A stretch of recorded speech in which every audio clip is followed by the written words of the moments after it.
Okay, hi guys. So today I'm going to be doing a short guide on Abyss Walker, and hands down, Abyss Walker is known as the best solo PvP class over here. What I mean by solo PvP is like, let's say, one-on-one duels or uh, one-on-one fights with an enemy clan in an open map. Okay, so let me just show something real quick. Boom, one shot. Okay, and okay, the person that I just killed with one shot is actually my main. It's a Planeswalker with 1.5 million combat power, and it's all above plus 20 for its defensive gears with 140k HP, so it's not squishy at all.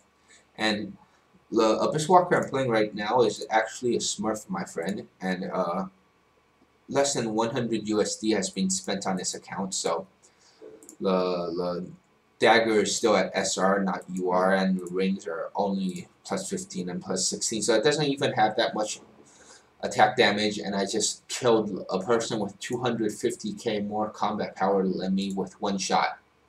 So it's why Abyss Walker is so strong in solo PvP is because it has such a high amount of crit damage. Let's see, with this buff on right now, and you have to know this character is not even that geared. I can reach, let's see, 471% crit damage. And if this character was set up right and also with like a UR weapon and better rolls, it could easily go over 500%. Okay, so the main thing that gives this this class a lot of crit damage is this passive right here. It increases your crit damage by 63% at level 39, and this buff here is the most important thing. It gives you a boatload of crit damage, and also for the first 4 seconds of the buff, it gives you a huge increase in your crit rate. So unless you're playing against an account that has, like, let's say 30k or 40k USD spent on it and also has crit resist accessories, you pretty much crit like 7 out of 10 times. So here's the most common combo used by all good Abyss Walkers. What you do is, okay, you run up to the person and you stun and you put on the buff and you throw the missile strike.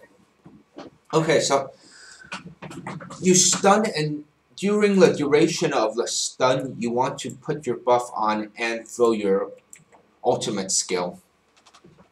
So once they're stunned, there's pretty much no counterplay at all. And also a real useful trick for, let's say, Abyss Walker is when you're being chased. Okay, I have to wait for the cooldowns. I'll show my skill pages first. So right here, I actually used 3 skill pages, and the first skill page, this is the most common skill page, and it's a page that I use when I want to go for burst in, let's say, small team fights or one-on-one duels. And okay, this page here is what I use in big team fights. I have an extra knockdown, so in big team fights, Abyss Walker is actually not that useful because you're really squishy, and yeah, so with this skill you add a little bit more utility. And this page here is when I am in small team fights with classes that have really strong CC or really strong skills that I really want to be able to dodge. And the skill here is Power Surge.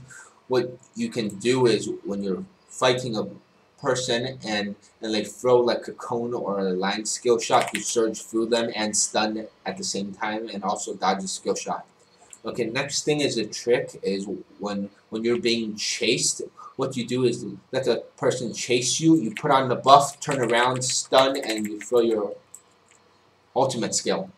But this should only be done when you are chased, because you should not, alright, in most scenarios, you should not put on your buff before you stun, because a good player will see you put on the buff and run for at least 4 seconds. Okay, and So most people in NA will probably want to know which skills you max first, and you have to remember right now you're capped at level 120, and you don't have much ways to get SP except like 30 or 50 daily, and unless you spend cash. So I don't know the names of the skills in English, but it should be easy to see from the picture. This passive right here, you want to max. It increases your attack damage, and the next passive you want to max is this one right here, which increases your crit damage and also increases damage to those that you have a bleed on. Okay, and for your active skills you want to max 2. The first one is your buff, which increases your crit damage and for the first 4 seconds also your crit rate, and then you want to max your stun.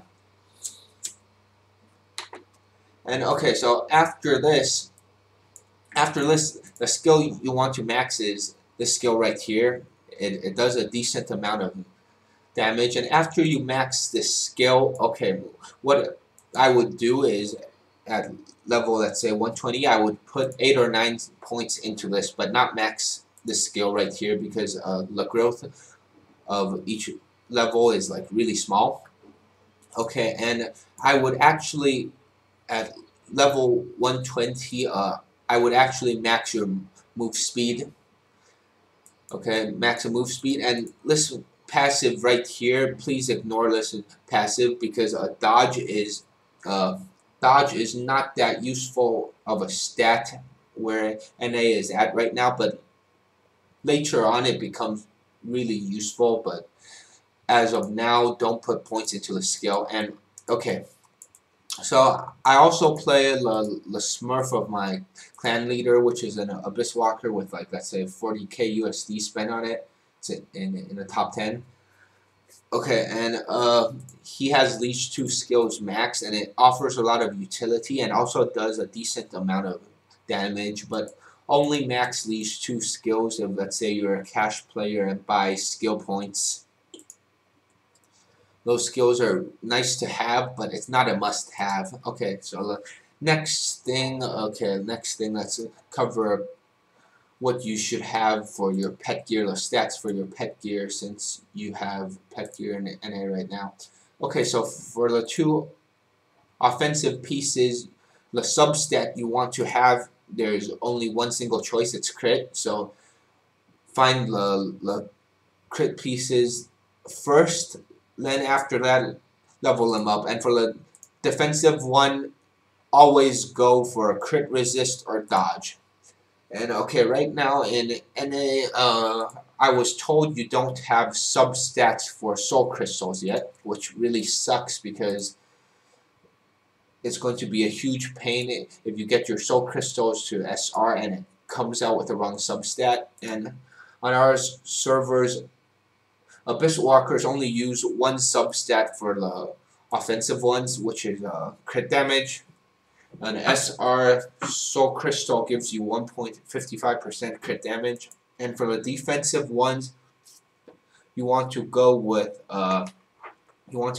dodge or crit resist. Those are the only 2 good choices to use. Okay, and next for your accessories. Okay, the best accessory for Abyss Walker is definitely hands down Nascent. And you might ask them, why is this character not using the right set? It's because when our servers first came up, we had no one to teach us how to play, so most of us just went with the one we had the most pieces of.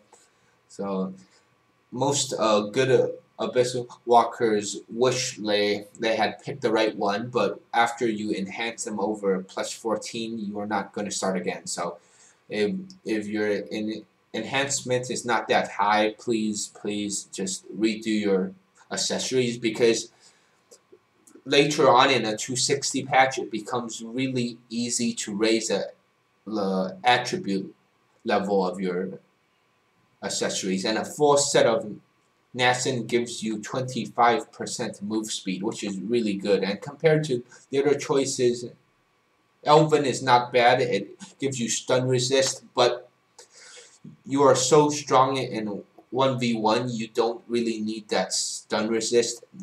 And for team fights, you are so squishy. If you run into the center of the team fight, even if you don't get stunned, you just get instantly popped. So it's not worth the choice. And if you use the black ore, it's not bad, but remember you are more of like, let's say, a assassin type class, so you really want that move speed to get onto people. Okay, and the last thing is the rolls. The rolls for the equipment is really important, and before level 180, unless you are a huge cash player, all of us used HP drain and attack speed. Those are the two rolls that you must have. And if you cannot get, if you are unable to get HP drain and attack drain, HP drain and attack speed together, make sure you at least have attack speed.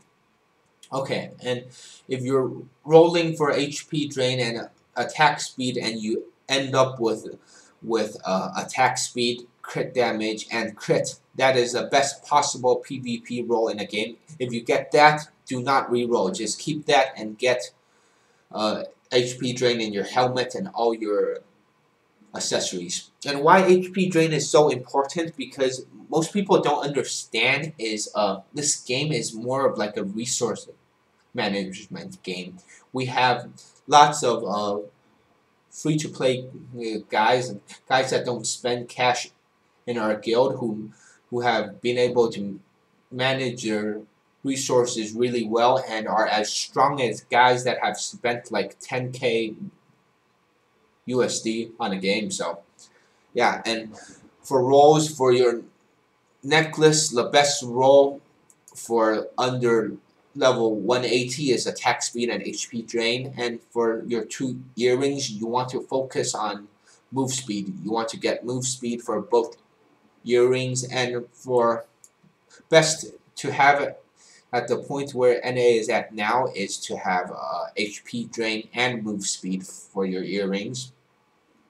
It helps a lot with PvE and saves you a lot of resources for gold on pots. Okay, and for your two rings, you want to have crit and crit damage. That's really important. For your helmet, you want to have HP drain. For your armor, you want to have move speed, and move speed combined with some other defensive stat. And for your boots, you also want to have move speed and probably attack speed, I think goes on boots. And for your gloves, you want to have attack damage. Okay, and that is probably it for the short guide. And I just recently started to stream on Twitch for my first time because we had a stream event in Taiwan for 5,000 red diamonds, and a lot of people on NA are asking me questions since we've been playing this game for 6 months, and where you are right now we have all been through, and I can help most people probably a lot, so feel free to find me on Twitch and ask me questions. And a short introduction about me: I am in the strongest PvP clan on our server. We own a fortress, and we also own a castle. And I play like 8 accounts. Actually, 2 of them are mine, and 6 are my clan members. And all 8 accounts are like in the top 50, and with like 4 of them in the top 20. So I play let's see, I play Planeswalker, Abyss Walker, the Dwarf Mage. I also play a Paladin, and I play Warlord. Yep. So feel free to come and watch me on stream. That's about it.